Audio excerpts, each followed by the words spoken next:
করলি bullet? Bullet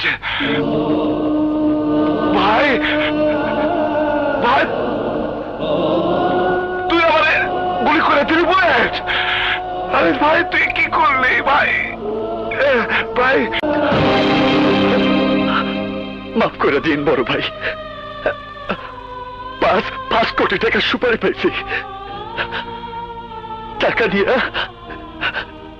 স্বপ্নের সাথে আমি ভালো জীবন শুরু করব। আরে টাকা দিব তোর পক্কর, ওই টাকা তুই কোনোদিনও পাবি না। আমারে গুলি করছিস, ভালো করছিস, আমার তো আর নাই, বাইসে থেকে আমি আর কি বা করতাম? আরে ভাই, আরে আরে ভাই তুই পিঠে গুলি করলি